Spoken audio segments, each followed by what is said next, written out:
Welcome into the Cowboys Report. I am Tom Downey, here to take a look at the depth chart on offense for the Dallas Cowboys. Training camp a little over a month away, officially in Oxnard. Let's take a look at where things sit right now. We'll go position by position, beginning with quarterback. Obviously, there's Dak Prescott stuff. We'll get to that. Garrett Gilbert as well. There is a potential addition coming down the road. I'm not sold on Ben DiNucci or Cooper Rush, especially if they do want to carry three quarterbacks. But in the end, that position, the backup quarterback role, isn't supposed to matter as long as Dak Prescott is healthy. As long as Dak Prescott is out there playing, the Cowboys are going to have a shot in every single game. We saw that last year. As bad as that defense was, as big as the deficit was in those games, the Cowboys crawled back into games they had no business competing in. No business whatsoever.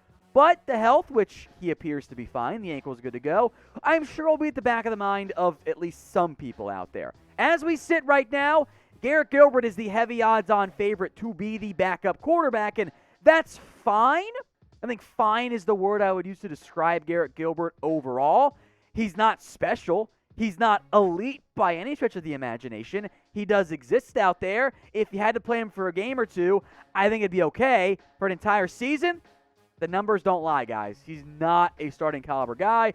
Probably more in the end of a low-end backup. Acknowledging, of course, how big the cliff is from great starters to just even an average NFL backup quarterback. Now, this video is offensive focused today. Do you guys want a defensive one? Historically, this video hasn't always done that well. So if you want a defensive one, I need you guys to do me a favor and like this video. That way we can show the bosses, hey, they want a defensive depth chart breakdown, which I think is the most appealing, but I need your guys' help. So like the video right now. Let's go to running back and also kind of fullback, quickly on fullback. I don't know if they're going to carry one. They might carry four tight ends again. Shewo Olanalua and Nick Ralston are the two contenders there, but it might be a fullback tight end committee thing again. Look, clearly Zeke Elliott and Tony Pollard are the big two. We'll get to those guys. Rico Dowdle is the favorite to be RB3. Maybe Hardy or Knox impresses, but I think for the most part, the focus, much like quarterback, is on the top guy. That's Zeke Elliott, who has not been the same guy in recent years. 2016, 2017 was the weird year with the suspension. He was still really good in 2018. Took a bit of a dip in 2019. Not good in 2020. Now, by all accounts, from the media coming out of OTAs and minicamp, he's been really good. And he looks sleek, looks explosive, looks dangerous. I hope that is the case. I want Zeke to be my closer. I want him to finish off a bunch of games in the fourth quarter as he ends up getting to 100 yards and maybe a score and boosting my dynasty team in the process. But I do wonder if we'll see more Tony Pollard this year. Admittedly, on fewer touches, in a different role, and just generally less touches equals more efficiency, different focus from defenses. Pollard was more effective last year than Zeke Elliott. So I am down to see more touches for him this year. Will those happen? Maybe, maybe not. I think they pretty much have to come at the expense of Zeke because I don't want to take touches away from my receivers. Cooper, Gallup, Lamb, who we'll get to in a second. Before that, though, I want you guys to let me know. Do you want more touches for Tony Pollard? Type in Y for yes or type in N for no. Get your votes in for me in the comment section. Y for yes or N for no if you guys want more touches for TP. The Cowboys Report, as I've mentioned before, is on the Hi-Ho app. It's a video Q&A app, and we're using it to do a video mailbag in the future before training camp. We got some questions, but I want more. Maybe we can even do multiple video mailbags here. So go check out the app. Download it today, iPhone only. If you're an Android user like me, well, you got to get creative there. Chatsports.com/Cowboys Hi-Ho. The link is right there at the bottom of your screen. It'll also be in the comments section and the description. So go ahead, sign up, create your account. It's all free, and then submit your video question. And if it's a good one, we'll get it on the show for a video mailbag. Let's talk wide receiver now. This one's a little bit more interesting to me. You've obviously got your big three, right? Amari Cooper, Michael Gallup, CeeDee Lamb. Cedric Wilson, Noah Brown, by the way, I don't think are guaranteed a roster spot. They're the favorites right now for wide receiver 4 and 5. We will see if rookie Simi Fehoko can emerge, but those guys are all playing second fiddle to, I would argue, one of, if not the outright best big three at wide receiver in the NFL. Amari Cooper is the number one right now, okay? Now, he has got some injury concerns here. Sidelined during OTAs and minicamp with what was called ankle irritation. Bit of a red flag. He's dealt with foot ankle issues in the past. He might not be ready for the start of training camp. Even if he's not, I'm not going to panic. But if we get to August, if we're beyond a week, almost 2 weeks when camp begins on July 22nd, and we don't have a Cooper out there, that's going to be at least worth discussing as an issue. Michael Gallup, meanwhile, is kind of wide receiver 2. He's outside wide receiver 2 at least, but kind of more of a 2A, 2B thing with CeeDee Lamb. He's in a contract year. And if the offensive line stays healthy, that will open up the deep passing game a little bit more than what we really got to see with a healthy Dak Prescott last year. Gallup's awesome, but I wonder if he's going to be more wide receiver 3 this year.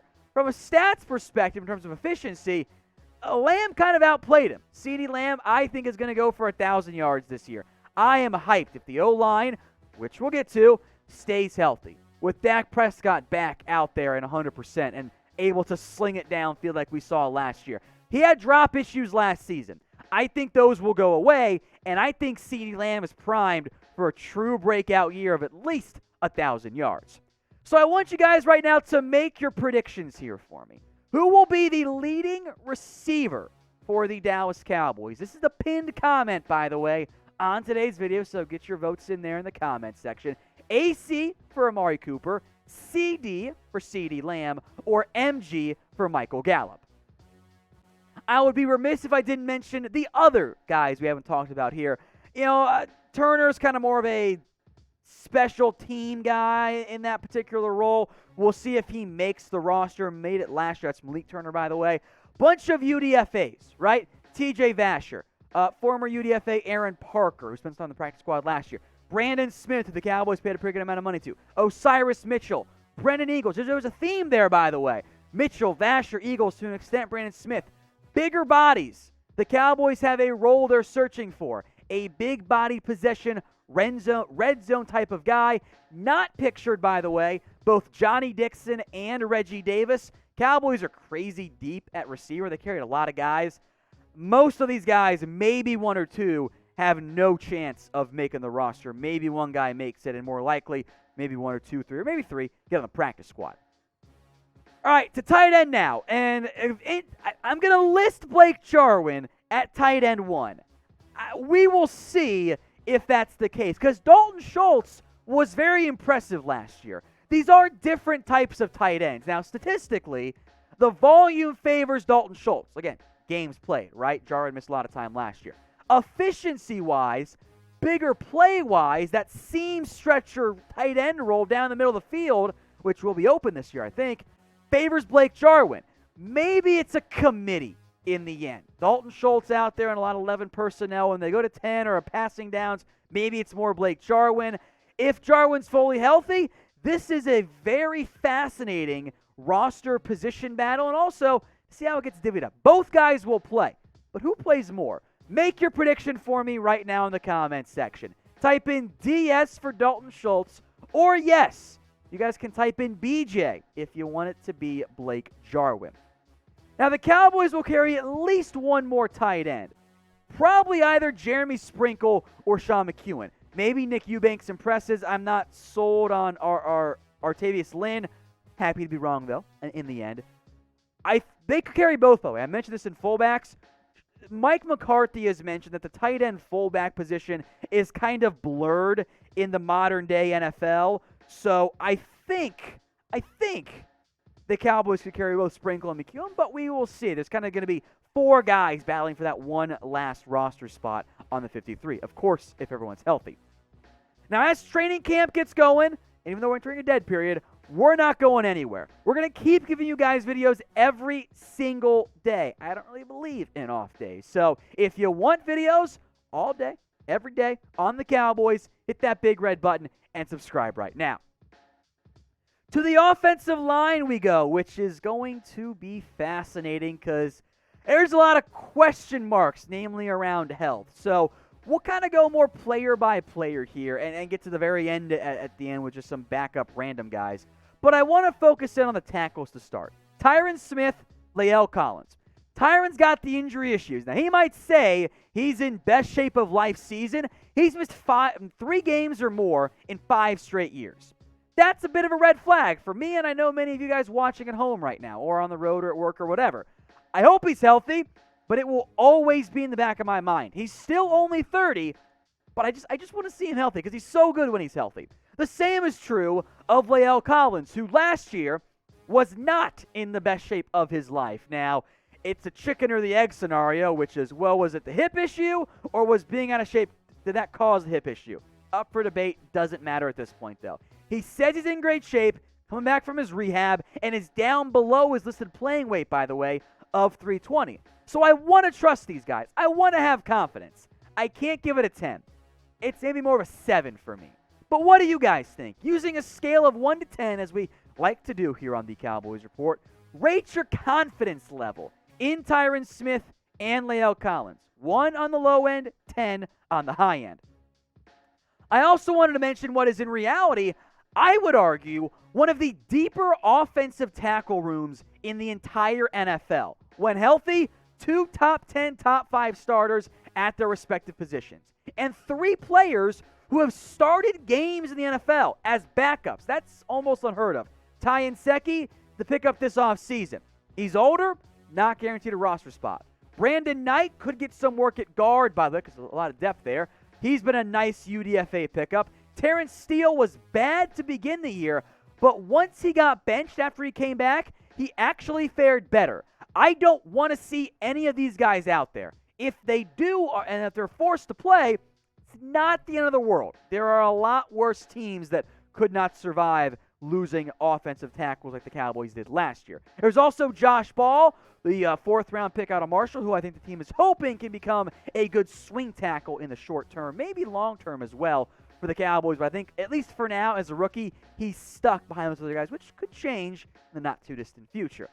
In fact, the Cowboys are so deep on the offensive line, these 3 players, Mitch Hyatt, Isaac Alarcon, and Eric Smith, guys who have played tackle more in the NFL, I am listing at guard. I don't have room for them on the offensive line depth chart because the Cowboys are deep at tackle and thin on the interior of the offensive line.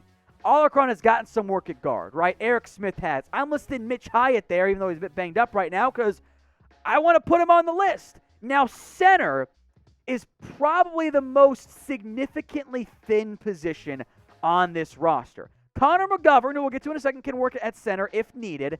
Matt Farniok is a 7th-round rookie from Nebraska. I don't know if he makes the team. Braylon Jones is a UDFA pickup playing there right now. It's very clear. This job, at least for this season, is Tyler Biadasz's. There's nobody else who's going to be this guy. He is the starting center. And hopefully, after I saw promise and potential in year 1, Biadasz has a big-time breakout year and emerges as the answer long-term at center. Then there's the matter of left guard, where it's a 2-Connor race. Williams and McGovern. Now, Williams is the favorite right now and the front runner.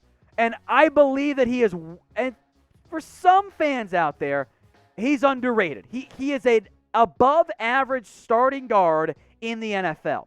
He's not Zach Martin. He's never going to be. But he's better than Connor McGovern. And that's not a dig at Connor McGovern, by the way. McGovern, I thought, played pretty well in a limited role once he got out there on the field. And I wanted to see more of him last year when Zach Martin got hurt. But my goal in the end, you can let these 2 compete. There's nothing wrong with that. I think Williams is going to win, but I've got no problem allowing a competition between the 2 Connors. And especially because this might be Williams' last year as a member of the Dallas Cowboys. He's a free agent next offseason. And you know what I've noticed before pretty frequently? Average starters get paid. I think Williams might get paid. So I feel fine about the offensive line right now, provided everyone is healthy. We will see if that's actually the case this time after it was clearly not last season.